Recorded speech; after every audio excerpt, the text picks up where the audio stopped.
Hey there, Damien here for 9 to 5 Google, and in this episode we're going to be taking a look at one of HTC's newest budget smartphones, the striking Desire 12. Priced at under $250, is this a desirable budget priced handset? Well, let's find out. Once out of the box, this is instantly a pretty looking handset. That backplate is the most striking aspect of the entire package, and this cool black variant does look very good. I've avoided putting a case on it because it looks so good to me straight out of the box. Beyond the looks, the specifications are particularly modest at best. Right out of the gate, you're working with an 18:9 720p display with a pixel density of just 293 ppi. 3GB of RAM are included, as is 32GB of onboard storage, which is expandable up to 512GB. And then finally, the battery capacity is just 2730 mAh that is charged via a micro USB slot. There's absolutely no quick charge with this model either, so that means trickle charging at the very best. Besides that, there is a 3.5mm headphone port. Volume controls are found on the right side, as is the sleep-wake button. The plastic build makes it feel very lightweight in the hand, and the unibody design does make it feel somewhat solid. Whether it feels cheap depends solely on what you would consider premium or affordable should feel like. I'd personally say it feels towards the affordable end, as you'd pretty much expect. There is no flex in the body, which is always a good sign with a cheap handset. If you were hoping for a fingerprint scanner, then you'll leave disappointed. There's no scanner to be found here, so you're limited to on-screen passcode locking methods at the very best. There is a camera found around the back of the device, and at the sub $250 price, you'd expect the rear camera to be equally average, but it is a 13 megapixel sensor with a maximum aperture of f2.2. More on the quality of this later.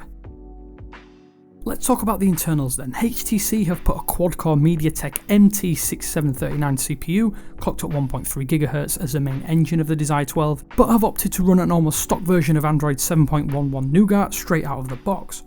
This version of Nougat is dripping in HTC's Sense UI. The alterations are not quite as light with OnePlus's Oxygen OS, but they do pale in comparison to Samsung Experience.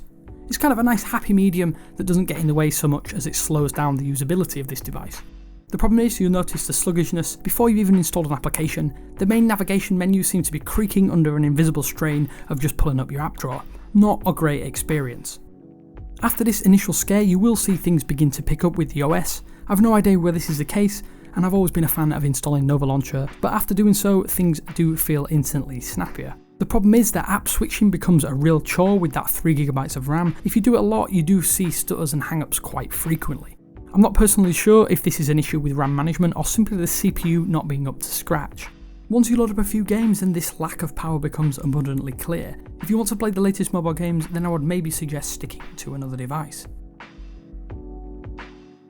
The 720p IPS panel is impressive for the price point, partially due to that 18:9 aspect ratio. It doesn't look particularly low res or low quality in any way, and that is a major bonus. The viewing angles are great, the contrast and the deep blacks do make it a pleasure to use throughout the day. Although in bright sunlight or direct light it does become a little hard to decipher what you're looking at, but not many phones do well in that regard, so to be completely honest, the screen is easily one of the highlights of the Desire 12. The camera is never going to win any awards or find itself at the top of any DxOMark leaderboard. That being said, this thing makes a great attempt in various lighting conditions. The rear-facing camera produces some acceptable pictures, and I must admit HTC's camera controls are great for simply taking a quick snap. It's true that you won't achieve breathtaking photos, but when most of us will only share pictures to Instagram or Facebook, then you'll get just enough data from an image to get a decent end result with some tweaks. To give you an example of the camera's capabilities, here's a few samples to make your own judgment on.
HTC Desire 12 is never going to set the world alight. It has great design, but it just lacks a few certain hardware features.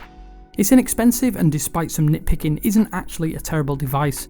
It's just that there's so much competition in the budget range that it makes it slightly difficult to get our full seal of approval.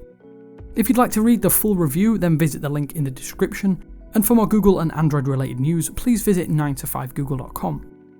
But until next time, that's all from me, so I will speak to you later.